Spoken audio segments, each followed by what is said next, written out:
semuanya, perkenalkan nama saya Klina Megalidik dari Prodi Pendidikan Agama Kristen kelas G semester 1 dengan NIM 10120250245. Di sini saya akan menjelaskan tentang perjalanan pendidikan agama Kristen dan gereja awal hingga menuju kematangan PAK. Buku yang sebagai referensi saya yaitu buku Robert Ball yang jilid pertama dan jilid kedua. Perjalanan pendidikan agama Kristen dimulai sejak masa gereja awal ketika pendidikan iman dilakukan secara sederhana melalui pengajaran Yesus dan para rasul dalam komunitas jemaat. Pendidikan agama Kristen berfungsi untuk menanamkan iman, pembentukan karakter Kristen, dan memperkuat keteguhan iman di tengah tantangan dan penganiayaan. Seiring perkembangan gereja, PAK menjadi lebih terstruktur melalui katekisasi dan sekolah gerejawi, terutama untuk membela iman dari ajaran sesat. Pada masa reformasi, PAK mengalami pembaruan dengan penekanan pada akses Alkitab bagi semua orang dan pendidikan iman yang melibatkan keluarga, gereja, dan sekolah.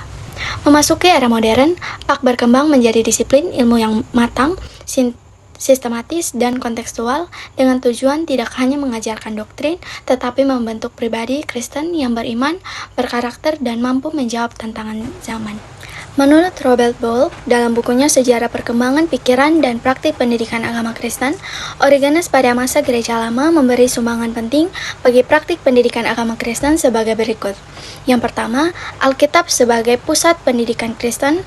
Ball menegaskan bahwa Origenes memandang Alkitab sebagai dasar utama pendidikan iman.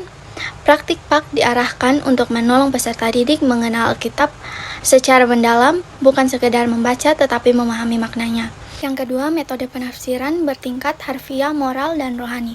Menurut Ball, Origenes mengembangkan pendekatan pedagogis yang melibatkan Alkitab memiliki beberapa lapisan makna. Dalam PAK, ini mendorong guru untuk menjelaskan isi teks, mengaitkan dengan pembentukan moral. Yang ketiga, mengarahkan pada pertumbuhan rohani. Pendidikan iman yang rasional dan reflektif. Ball mencatat bahwa Origenes mengintegrasikan iman dan akal budi. PAK tidak hanya mengandalkan tradisi, tetapi juga melatih pemikiran kritis agar iman dapat dipahami secara sadar dan bertanggung jawab. Yang keempat, tujuan PAK. Pertumbuhan menuju kedewasaan rohani bagi Origenes, pendidikan Kristen bertujuan membawa orang percaya kepada kesempurnaan rohani dan keserupaan dengan Kristus. Ball melihat ini sebagai dasar bahwa PAK bukan hanya transfer pengetahuan, melainkan proses pembentukan hidup Kristen. Kesimpulannya, menurut Ball, sumbangan Origenes bagi praktik PAK terletak pada penekanan Alkitab sebagai pusat pendidikan, penggunaan metode pengajaran yang mendalam dan reflektif, serta tujuan PAK dan mengarah pada kedewasaan iman dan karakter Kristiani. Pandangan Petrus Abelardus tentang iman dan akal, model atau modal pendidikan gerejawi abad pertengahan, serta dampaknya bagi pendidikan agama Kristen.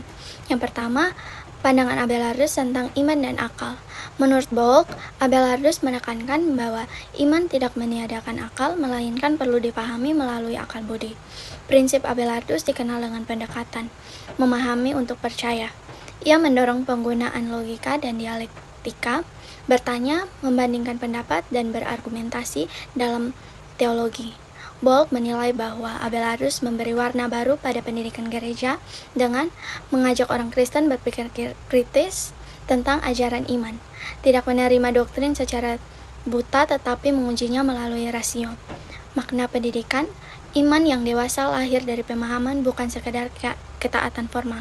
Yang kedua, pendidikan gerejawi abad pertengahan memiliki beberapa modal utama, yaitu intuisi gereja, pendidikan berlangsung di biara, sekolah katedral, universitas awal misalnya Paris, kurikulum skolastik, Alkitab dan teologi sebagai inti, didukung oleh Trivium, logika, tata bahasa, retorika, metode diskusi dan debat teologis, otoritas gereja dan tradisi. Gereja menjadi pusat pengajaran dan pengendalian kebenaran, namun melalui tokoh seperti Abelardus, muncul ruang bagi penggunaan akal. Ball melihat bahwa pendidikan gerejawi sebagai sarana pembentukan iman, intelektual, dan moral terutama bagi calon pemimpin gereja. Yang ketiga, dampaknya bagi pendidikan agama Kristen. Menurut analisis Ball, pemikiran Abelardus dan pendidikan gerejawi abad pertengahan berdampak pada PAK sebagai berikut. PAK bersifat rasional dan reflektif, iman diajarkan agar dapat dipahami dan dipertanggungjawabkan secara intelektual. PAK mendorong sikap kritis dan dialogis, peserta didik diajak bertanya, berdiskusi, dan mendalami ajaran Kristen. Pak menjadi sistematis dan terstruktur, pengajaran iman disusun secara logis, bukan sporadis. Pak berorientasi pada pendewasaan iman, tujuan pendidikan bukan hanya pengetahuan doktrinal, tetapi pembentukan iman yang matang. Yang pertama, pendidikan untuk semua. Pendidikan untuk semua berarti bahwa setiap orang tanpa membedakan latar belakang sosial, ekonomi, gender, atau status berhak memperoleh pendidikan. Dalam konteks Kristen, pendidikan dipahami sebagai sarana Allah untuk memanusiakan manusia secara utuh, mencakup aspek intelektual, moral, spiritual, dan sosial, agar setiap orang dapat hidup bertanggung jawab di hadapan Allah dan sesama. Yang kedua, peran keluarga dalam pendidikan agama Kristen. Keluarga merupakan lembaga pendidikan pertama dan utama dalam Pak. Orang tua berperan sebagai pendidik iman dengan memberi teladan hidup Kristiani, mengajarkan nilai-nilai Alkitab, membangun kebiasaan doa, ibadah keluarga, serta membimbing anak untuk mengenal dan mengasihi Tuhan. Pendidikan iman di gereja dan sekolah akan efektif apabila didukung oleh pendidikan iman dalam keluarga. Yang ketiga, Pak sebagai bahan ajar. Pendidikan agama Kristen sebagai bahan ajar bertujuan membentuk karakter Kristiani, memperdalam iman, serta menolong peserta didik mengintegrasikan iman dengan kehidupan sehari-hari. Materi Pak bersumber pada Alkitab, tradisi gereja, dan konteks kehidupan peserta didik sehingga pembelajaran tidak hanya bersifat kognitif tetapi juga afektif. Yang keempat, kontribusi Martin Luther bagi sekolah dan gereja. Martin Luther menekankan pentingnya pendidikan bagi semua orang, baik laki-laki maupun perempuan. Ia mendorong pendirian sekolah, penggunaan bahasa ibu dan dalam pengajaran, serta pendidikan Alkitab bagi jemaat. Bagi gereja, Luther menegaskan bahwa setiap orang percaya bertanggung jawab untuk memahami firman Tuhan. Kontribusinya memperkuat hubungan antara gereja, sekolah, dan keluarga dalam mendidik iman Kristen. Yang pertama, pendidikan Alkitab yang sistematis. Menurut Robert Ball, John Calvin menekankan pentingnya pendidikan Alkitab yang teratur, terstruktur, dan berkesinambungan. Pendidikan iman tidak dilakukan secara sporadis, melainkan disusun secara sistematis melalui pengajaran doktrin, katekisasi, dan penafsiran Alkitab yang bertanggung jawab. Hal ini bertujuan agar jemaat memiliki pemahaman iman yang matang dan rasional. Yang kedua, disiplin dan pembentukan karakter Kristiani. Calvin memandang pendidikan sebagai sarana pembentukan karakter dan moral Kristiani. Ball mencatat bahwa disiplin rohani seperti ketaatan pada firman Tuhan, hidup saleh, dan bertanggung jawab etis menjadi bagian penting dalam pendidikan. Pendidikan tidak hanya menekankan aspek pengetahuan, tetapi juga pembentukan sikap hidup yang mencerminkan iman Kristen dalam kehidupan sehari-hari. Yang ketiga, sekolah Kristen, yaitu Akademik Jenawa. Ball menjelaskan bahwa pendirian Akademik Jenawa merupakan wujud nyata perhatian Calvin terhadap pendidikan Kristen. Akademik ini memadukan pendidikan umum dan teologi, serta mempersiapkan pemimpin gereja dan masyarakat. Sekolah ini menjadi model pendidikan Kristen yang menekankan kualitas akademik, disiplin, dan pembinaan iman. Yang keempat, pengaruh terhadap kurikulum pendidikan agama Kristen. Pemikiran Calvin, sebagaimana dikemukakan, berpengaruh besar terhadap kurikulum Pak. Kurikulum Pak menekankan pengajaran Alkitab secara sistematis, katekisasi, integrasi iman dan kehidupan, serta pembentukan karakter Kristiani. Pendidikan diajarkan bahwa membentuk pribadi yang beriman, berpengetahuan, dan bertanggung jawab di tengah gereja dan masyarakat. Yang pertama, pendidikan universal. Menurut Robert Comenius memandang pendidikan sebagai hak semua manusia tanpa pengecualian. Pendidikan harus terbuka bagi semua orang, anak-anak, orang dewasa, laki-laki, perempuan, dan semua lapisan masyarakat. Gagasan ini menandai langkah penting menuju kematangan Pak, karena pendidikan iman tidak lagi bersifat terbatas, melainkan menyentuh seluruh umat Allah secara penyeluruhan. Yang kedua, metode visual dan sistem kelas. Ball menjelaskan bahwa Comenius mengembangkan metode pengajaran yang menekankan penggunaan alat bantu visual dan pembelajaran bertahap sesuai perkembangan peserta didik. Ia juga memperkenalkan sistem kelas yang teratur berdasarkan usia dan tingkat kemampuan. Metode ini membuat pendidikan lebih efektif, manusiawi, dan mudah dipahami, termasuk dalam pengajaran iman Kristen. Yang ketiga, pendidikan sepanjang hayat. Comenius menekankan bahwa pendidikan tidak berhenti pada masa kanak-kanak, tetapi berlangsung sepanjang hidup manusia. Dalam pandangan Ball, konsep ini sejalan dengan pemahaman Pak modern bahwa pertumbuhan iman adalah proses berkelanjutan yang terus berkembang seiring perjalanan hidup dan pelayanan seseorang. Yang keempat, hubungannya dengan kematangan Pak modern. Menurut Ball, pemikiran Comenius memberi dasar bagi kematangan Pak modern, khususnya dalam hal kurikulum yang sistematis, metode pembelajaran yang kontekstual, serta pemahaman bahwa pendidikan iman bersifat holistik dan berkesinambungan. Pendidikan agama Kristen tidak hanya berorientasi pada hafalan doktrin, tetapi pada pertumbuhan iman yang matang, reflektif, dan relevan dengan kehidupan.